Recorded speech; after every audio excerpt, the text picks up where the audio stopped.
not get anything wrong in the article, I'll put it in the Perfect. center here. And Oh, sure. so let's get started. Can you all present yourself? Start with Mom. All right, hi, my name is Malak Muman. Everyone knows me as Mal. It's my second year here at Concordia. Technically, I'm a history major, but I'm transferring into JMSB, hopefully for international business. And what will your role be in there?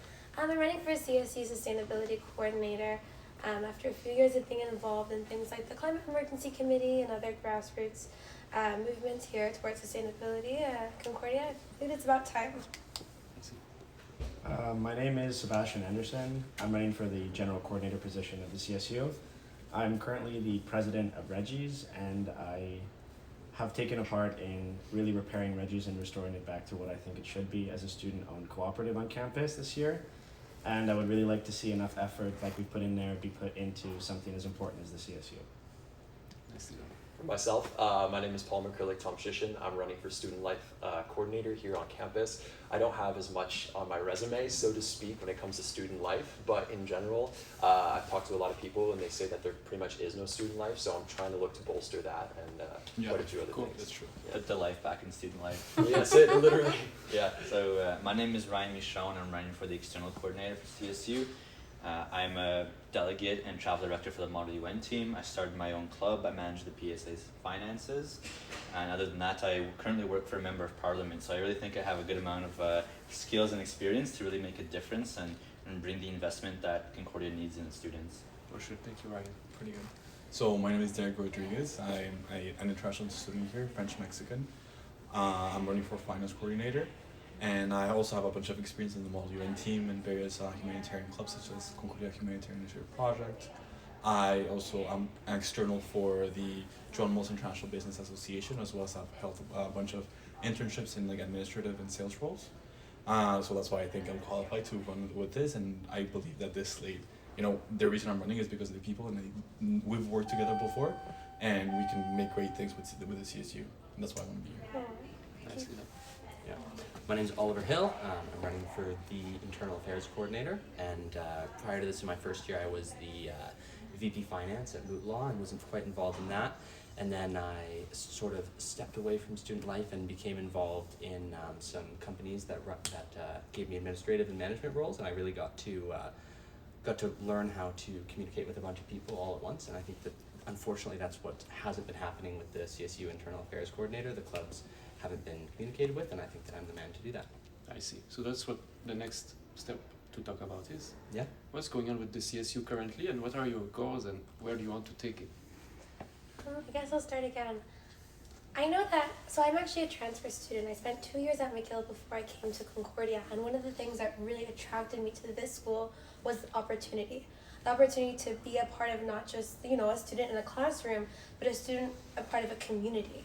And when it comes to the CSU, I don't feel like there's enough communication or transmissible, up-to-date info when it comes to what's going on. How can you get involved? How do you meet people? Montreal, it's cold for too many months of the year. If you're not meeting people right when it's warm, sometimes it's difficult to get out and to get engaged. And when it comes to sustainability, I feel like sustainability is a bit othered when it should be integrated in kind of everything that happens here at Concordia, especially starting with the CSU. It's been since, I believe, 2020 that there hasn't been an active sustainability campaign that has actually achieved something, even a small something, here at Concordia. And I don't think that's fair. And I don't think it's fair for us to be students investing in our future, without investing in our broader future, not just academically, but sustainably, so to speak. Yeah, perfect. Thank you, Mel. When it comes down to the CSU, I kind of look at it in terms of we're voted in to represent and give the students as much value as possible for the money that they spend on CSU fee levies, right? The average student spends about $300 by semester in fee levies that go directly to the Concordia Student Union. I don't know how you could account that amount of money back to what value they get, but if I were to be asked what the value that CSU could provide, it would be in terms of facilitating their pathways to making sure that they get the career that they came to Concordia looking to graduate into. When it comes down to that, I think of internships, cooperatives, opportunities to network, activities where they can actively invest themselves into things that will help them achieve their career path of what their goal is and why they enrolled in the university in the first place. So when it comes down to me and the CSU, I want to lead a team and to make a CSU that's focused on making sure that the students graduate with the highest grades, the lowest costs, as soon or as fast as possible, while also having the best activities along the way, having the best opportunities, and making the best or the most valuable amount of networking available so that Concordia stands proud at its alumni network, and that we can look back knowing that some of the things that we implemented this year have helped students go on to do things that ultimately shape the world. Because your colleagues in your classrooms, the person you rub shoulders with who has the desks that are too small, might ultimately be the person that discovers the cure to cancer, but they can't do that unless they get the right support and the right amount of funding or the right amount of organizational support from an organization like the CSU. Because it's not like we can rely on the administration to give us that. We can't even rely on the administration to give us a shuttle bus that goes to our classes that are mandatory. The CSU needs to step in and stand up for students to make sure that they get what they came here for, and that's the jobs that they want, because they deserve them. Thank you. For myself, I mean, I'll say, I mean, I really would say it comes in the title of our slate. It's a unified Concordia. From my understanding, a bit from the outside, I understand that there is an aspect of disunity that's in the CSU at the current moment, some squabbling, there's difficulties, and certainly a lack of accountability and communication. So by going ahead and honing in upon those aspects and trying to ameliorate it, we can make this a better system to really focus on the academic success and the subsequent enjoyment of their time here on campus. A lot of students have said they have no idea what's going on when it comes to networking. They don't have opportunities to network at the current moment because they don't know what events happening when, what clubs they can join. There's too many, you have to go through 2 different student interfaces to go ahead and access the club list. One of the initiatives as student life coordinator would be to go ahead and get that on the main website, right on the front page. How can you get involved? What activities are going on? How can you meet the new people? Because again, we're here for collaboration. The whole point of going to university is to meet others, our contemporaries, where we can then go ahead and focus on working together, getting careers, and making this world better, truly. I think so. Students, they go to university for academic success, professional success, and financial well-being at the end of that all. And the way that the CSU has been handling things recently, it seems like they just do not care at all about those priorities. Students are graduating with less money, with worse experiences, and they're taking a lot longer to graduate. So as an external coordinator, I would restart the annual campaign of the CSU. I would protect and invest more in co-op and internship opportunities. We would work with local businesses to offer more student discounts, and we would take CSU funds and invest directly into student-led opportunities, events, and businesses. Because at the end of the day, the CSU is really here to represent the success of the students in every way possible. I see. I'll tell like a little personal tale. I started university in 2022 in engineering, and it was the winter. It was cold. I've never been in such a state. I was in the residency. I was forced to pay almost like $3,000 for the student meal. That was really terrible, and didn't even like end up eating there all the time. I felt really lonely, and I didn't know where to go. I didn't have anywhere to go and what to do. And that's one of the biggest reasons why I started engineering and then dropped it to go to a more social and something that I think aligned better with me, like business. Right now I'm really happy, but it's been a long time of struggle. There was no one there. There was no resources for me to help me. I had to figure it out on my own. I had the wrong classes. I was taking classes that were not really aligned with my major. They did not even help me for electives. Right? So at the time, the CSU, for me, like, I didn't see the effect of my $300 going to the CSU per semester. So what I want as finance coordinator, I want to make sure that these students don't have to pay for mandatory food that's honestly, like, most of the time really bad. The meal plan at the residency? Yeah. There used to be an Instagram page about it where they had photos of staples that they found in the food. Wow. And stuff. Yeah. Anything good about it ever? No, and you have to pay for it. So most students end up eating out. I have an idea of maybe working with local businesses so they can pay a meal plan and they can go out and choose the meal that they want, not get forced to the Not bad to meal. have something like the French cards for the... Exactly, something like that. Yeah. Also, nobody knows what clubs there are, and there's only one club fair per year.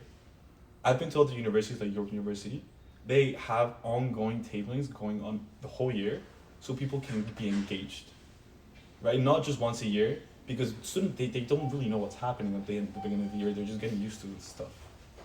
And you don't want to have to wait for students for the third, fourth year to finally figure out how to get involved and how to actually enjoy university. If you go around and ask like students, the general feeling is that they want to get university over with because they don't have friends, because their classes suck, and because it's generally just not a good experience. Yeah, sorry. Because it's generally just not a good experience. And honestly, like, university, yeah. People coming through. It's okay, yeah. No worries. Honestly, like, university should be an experience that's unique for a lifetime, not something that you just want to get over with for a better future that's not even guaranteed anymore. So as finance coordinator, I want to make sure to give this people the opportunities to have a better future, and to make sure that the tuition they pay for is actually triple, quadruple, like gives them the opportunity that they would never have, or their families would never have. I know so many people that come from such low incomes, and it's unfortunate to say, they go to university, they work their backs off, full-time jobs, full-time students, and at the end of the day, don't even get an internship, don't get opportunities, and end up working restaurant jobs. Then just, I'm not saying restaurant job is bad, but if you go to university, you probably strive for something more. Yeah. So I believe the CSU hasn't been helping the students like that lately, and that's what we are here to do. I'm here to do. There's no financial transparency. There's no financial reports since like 2021. Which, what are they spending the money on? I don't know. At least having a like semester financial report for the students to understand easily, to know what their money is like being spent on. Because things like this are very simple, yet like they're not being applied to things that actually matter to us right now. So that's why I want to run. If I could expound upon the nutrition aspect, that is one of the goals personally as student life coordinator that I want to go ahead and ameliorate, because there's quite a lot of students that are saying that they're not really acquiring the nutrition that they want. And something that goes in tandem with this is the fact that as student life coordinator, one of the objectives is to get either a free Le Gym pass, so effectively everybody gets free gyms, just like going ahead to a plethora of different universities here in Canada. They provide free gym access or a reduced fare, because nutrition and exercise go hand in hand for academic success, truly speaking. And mental health, and that's so underlooked in so many regards. So if we care about our students, we're going to go ahead and invest in them so that they can become the best versions of themselves they can possibly be. And just one thing to add. Sorry, one of the biggest reasons why people have mental struggle nowadays, you can look at the statistics, even like suicide rates, it's financial struggles. Absolutely. I know a lot of people that cannot live near campus because they cannot afford it. I know a lot of people that have to drop out, because they cannot afford to eat here, they cannot afford to pay tuition. And that's something that education is a universal right for everyone. And here at the CSU, as prices like increase, we are here to subsidize the students, to help the students be able to have that better future, even though of the economic struggles that everyone's going through right now. So, and while ameliorating the financial struggles, you're gonna you're gonna give them the time to have that health, be able to go to the gym, be able to do more activities, because finances come first, right? If you don't have finances, you don't have time for anything else, and you don't have the mental capacity to thrive to your full capacity. So can you tell us, like, how do you want to implement it? You have the meal plan, you have the gym. Yeah, I mean. Now you're talking subsidizing somehow people's income. It's in a. There's extreme scenarios where people just cannot like afford food. The CSU already has a plan. I looked it up. Like, it's really hidden in the website. That emergency meal plans where like if someone cannot really have nutritious food, cannot afford to buy food, we can afford to like give some subsidy for them to pay food. And I want to expand this to also tuition. People in precarious financial situations that have been going to Concordia, or maybe that prove that maybe they don't have help, or they have to work full-time while being a full-time student, can get access to these funds, so they have more time and more financial freedom to do more other things and fulfill their potential. And these are some ideas right now. There are other ideas as well, like different types of fundraising. I don't know how the funds are being allocated right now, again, because nobody knows. There's so many ways you can engage, like do student life, like sports events that you can, charge like a small fee and get like a little income from that. And then from that, you can give back to the students. It's like a circular economy thing. So there's many ideas that we have in place right now. And it's just basically subsidizing like basic needs, which is education, like paying for some or maybe the full tuition for as many students as possible who are struggling, and also for people to eat here in a more affordable way. As far as the internal affairs coordinator is concerned, it's a matter of getting us back to where we were. So about a year ago, the position was done very well, and people were getting responses quickly. They were getting their reimbursements quickly for clubs and all these things. And this year, that's all changed.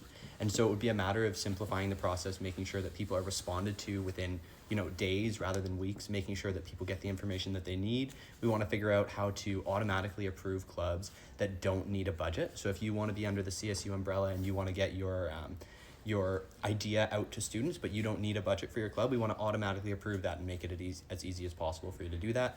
We want to make sure that clubs that do need a budget, they get responses quickly. And we also, like Derek said, we want to try and improve the amount of club fairs on campus. Right now it's one a semester. We'd like to improve that to 2 and have clubs have more opportunity to get themselves out there and show students what they have. So it's a matter of simplicity, transparency, and making sure that we actually do the things that the CSU is supposed to do for the internal affairs coordinator, because right now that's not being done. So it's simple, but unfortunately it seems to be difficult. Yeah.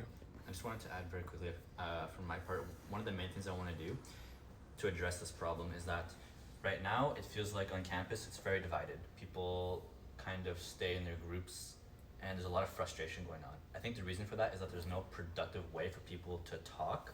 And so one policy we want to introduce is twice a semester speech forums where the student body votes on the topic of each forum, and everyone can come together in sort of a town hall fashion, moderated, and everyone can have a really good outlet for their frustrations and their comments and their opinions on anything happening in the moment. And hopefully that will really bring the student body together and make it a lot more harmonious on campus as well. Very nice. We want to bring dialogue and productive student dialogue. democracy. Productive dialogue. That can lead to actionable results. I'm sure those would be fun events to cover as the Definitely, Concordia. Yeah. When you're an editor. Because they don't have any outlets right now. They just talk within their own echo chambers. They get angry in hall building, but we need to have productive dialogue, and that's what we're all about here. It also leads to dehumanization and cognitive dissonance as a consequence, right? Because effectively, if you're not going ahead and capable of really having a conversation, a one-to-one conversation, you will see them as the other. And I think this is such a productive fashion for us to really kind of remedy the frustrations that are going on pertaining to contemporary politics, is by allowing individuals to come together in a place where it's safe and it's controlled, and we can really kind of make some results out of it. I see. Well, thank you so much. And I'd like to ask, what's the first thing that you want to change? Oh, can I start? Yeah. Well, I know that I've been involved in things like the climate emergency committee, so there's a lot of active projects that are, they haven't received any support from administration or the CSU side. I think top of my priority list though is kind of what Sebastian said, the shuttle bus service. All right, let's be honest, we're all students here. Waking up, oh my gosh, sometimes it's a challenge. Getting to class, there should be we should minimize these barriers for coming to class and being a student. We don't get to choose what classroom our classes will be in, whether it's going to be at the SGW campus downtown or at Loyola. The shuttle bus service, it should be enshrined as a right. It should be a right, and it should not be at an additional cost, be it time or be it money. It's already been cut, the operational hours of the shuttle bus service, and now we're facing the fact that it could be removed altogether. What the shuttle bus, it's environmentally friendly. It brings students together. It should be a guaranteed way of getting from point A to point B. It's more than a vessel for literal transportation. It's a vessel for connecting the Concordia community. Some undergraduate students have most of their classes at Loyola campus, while others have it at SGW. We shouldn't see these as two different universities. We are one. There's almost no way that this shuttle bus service is not productive, amazing, and should be supported. We are so close to losing that right. And I think that's when it comes to sustainability and everything that word means, making sure that our shuttle bus is not taken away and in fact improved upon needs to be addressed post haste. Perfect. So I think something that's gone into everyone's portfolio here is sustainability as well as financial accessibility for things on campus. And one of the big focuses for us is making school accessible for everyone. And half of that battle is getting people to campus to their mandatory classes. The shuttle bus is a great example of a failure of the Concordia administration to provide services for students. But one thing that I think has been overlooked is the cost that students have to take to actually use the metro or the STM to get here, or the bus services.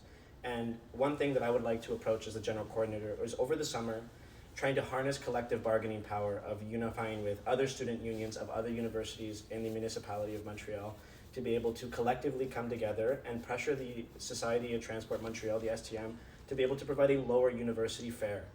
Right now we pay $60 a month or $64 a month with tax. You add that up and it's ridiculous. You know, you pay that for 8 months a year, and that's just a hidden cost of education. Collectively, there's 34,000 students or 43,000 students at Concordia. I don't know how many there are at McGill, UQAM, UDM collectively, but if you put those people together with one voice asking for accessible education for students to come and learn and ultimately contribute to the very municipality that it would be investing in its future. And for one big focus for me over the summer is making sure that next year students can come to campus for a much more affordable cost through the STM. And I mean, to add in addition to that, myself and Ryan, for example, we live off the island. So the student cost, I can say genuinely speaking, is making me go broke in a literal sense. It's over $100 per month if you're going to use public transportation, which is unreliable. Zone D, B zone and stuff. Yes. It's 64 for zone A. So I've opted to drive instead because it's just going to show up. Yeah, you know, I have my car. But the fact of the matter is, it's either that or $40 plus every single week plus parking, which is unreliable. I wasn't even able to get into the student parking today. Nobody showed up, nobody was opening the doors. So this is a real big problem, and I think if we could reduce that and pressure the STM to lower the costs, that would be a great investment in all of it. Like, how many metro passes do students purchase a month? So many. It's ridiculous. And just like to add on, like, it's great for the environment. I mean, Montreal can't simultaneously champion itself as being a sustainable, progressive city. Concordia, champions itself with the same values. When students have to drive to school, I mean, there's more cars on the road, there's more emissions in our atmosphere, and it's at like a financial and an environmental cost to all of us. We are one body, and it's not fair. And this is investing in our future. Being able to have a guaranteed way, an affordable way of getting to school. That's what investing in the future in our students is really all about. I've had to miss classes, unfortunately, because there was just not enough money to go be able to afford the gas prices and so forth. I'm speaking genuinely. And you can't do your homework in the driver's seats. No, of course not. Exactly. So. As I said earlier, academic, financial, and professional success of students is paramount. That's why they go to school. That's the end goal at the end when they graduate. And I just don't think that has been adequately addressed and prioritized by the CSU. So one policy that I want to introduce is that any motions or policies or incentives that come up that have the possibility of either negatively affecting those priorities or student life goes to a committee for review to say, hey, this is a good idea, but what kind of considerations are there? How is this going to impact these fundamental priorities of academic, financial, professional success, as well as student life? For an example, my good friend of mine, he lives in Ganawage, and he said McGill, they pay for a shuttle bus for people that live there to go to McGill because there's no public transit there. And so they have to drive in, but guess what? Like we were saying earlier, driving in every single day costs gas, there's traffic, there's parking. And he said, why doesn't Concordia reimburse their students or introduce a shuttle bus the same way that McGill does? And I think that's a fantastic idea that we can definitely introduce. Yeah. Well, for me, I think it's pretty obvious. We haven't seen anything of what the CSU actually does in a financial way since 2021 or earlier. Just first getting that information out of what has been done and how it's been spent. Then putting reforms from now into the future that each student knows what their $300 per semester. On average. On average, is being spent on. Let's say like a little breakdown. Honestly, I saw that I really like an idea that I saw that in Australia, they send you mail and they tell you, you paid X amount in taxes, and it was, X amount was spent in education, X amount was spent in like health, something related to that. Something where the students can see the impact of their dollar amount to the greater benefit of the community. So just starting with that is the pillar of, again, achieving all other goals that we have. Financial, professional, and academic success. This is a great idea to have some kind of pie chart of where the money Yeah. goes. Yeah. And then for internal affairs coordinator, it's boring, but it's true. Like we have to get back to being good at the simple things, which is responding to emails and making sure that clubs get the information that they need immediately. If you can't get an internship for the summer, what are you going to do? You're going to go get very involved in a club on top of whatever summer job you're working. Because if you're an engineering student, you need to have things on your resume. And if these clubs that students rely on, like the Model UN, like the clubs under the CSU, like Moot Law, or the much larger clubs at campus, if they can't get what they need from the CSU quickly, then they can't run well for students, and then students don't end up with the benefits of them. So first thing is coming in and making sure that we're being as generous with the budget as we can to clubs, and making sure that we are funding clubs fairly and communicating with them as to what's happening and where they are in their approval process, where they are in their budget process, and anytime they have a question, actually answering them. I don't know if for this interview you want to go and ask clubs what their experience has been over the last year, but from my experience, they're going to tell you that it takes weeks to get responses from the current coordinators. Well, I know because I'm at the club myself. And it's absurd. And so it's simplicity, transparency, and doing the job well, I think, is going to be the name of the game for Derek and I as the internal affairs coordinator and the financial coordinator. And that's if they ever answer, because I actually have talked to some club heads that have told me that the CSU has entirely ignored them. Yeah, but we're at Lorgan, we asked them different things and we didn't get an answer. Same for Or the if we got an marketing. answer, they didn't take accountability for anything that they were supposed to do. Of course not. So what are they being paid for? What's the point then? And if I can add like one thing, we've talked a lot about struggles on campus and individual problems facing people being able to graduate and get the grades that they want to have. One of the biggest problems that faces the CSU, apart from individual students, is voter apathy. We see a decrease year by year of voters that actually turn out to vote in the CSU, which is essentially a legislative body that's able to help and support students. The students are so despondent in regards to the CSU that despite the fact that they pay $300 to the CSU, they don't even care enough to vote. We should see that as a judgment on the CSU. Absolutely. Exactly. And what we're trying to do is make things accessible and make small, sometimes obvious, simple changes towards being a body that students can get behind, because sometimes just getting the email response is enough to be like, wow, I'm so glad the CSU is there. But I promise you, not getting a single response, you're asking yourself, where could I have used that $300? Because it's not for your email response. And what we're trying to do is combat voter apathy, but by having a simple platform towards small incremental steps, towards obvious solutions that help every individual and every individual student on campus. I can add on so quickly. Not to piss you off. Here's because voter apathy, I think it ultimately comes from feeling disconnected and like unrepresented by the CSU. The CSU, I mean, 100%. students see themselves as one entity and the CSU as its own unilaterally acting force. And when I was filling out my nomination form actually to run for this position, there is one question that says, are you currently a member of the CSU? I checked no by accident. I checked no thinking that, I'm not a member of the CSU. I've never been notified or been given an impression that I am part of the student union. Apparently, we all are members of the CSU, but we shouldn't be this disconnected, on an individual or a collective level, where we don't even resonate or identify with those who are there to represent us and identify with our struggles and what we want to see as Concordia undergraduate students. And just to add on to that, not only voter apathy, I come from GMSB, and I know I'm mostly involved with GMSB and a lot of Gina Cody students, and most of them don't even know what the CSU is.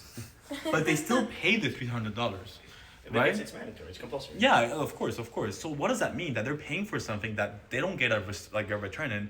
Why don't they know what it is? Because they don't see the effects of the CSU affecting their lives. They don't see the CSU improving their lives. We have to pay usually most of the people pay $400 for external tutoring per class, and just add that up. Like for classes that are difficult, right? A lot of people in like Gina Cody and James V do this, and I'm sure they also have these struggles in other faculties. And what does this money go for, right? We actually learn in these classes, like the tutoring services are not that good right now, right? Yes, we have some tutors. There's been some push in JSB, I know, for like better tutoring, but I know I've talked to a lot of Gina Cody students that they think they just don't know where to go, right? So the fact that the CSU does not have an impact in faculties like these means that the $300 is going for no benefit to them, and it's supposed to represent everyone, and right now it's not doing so.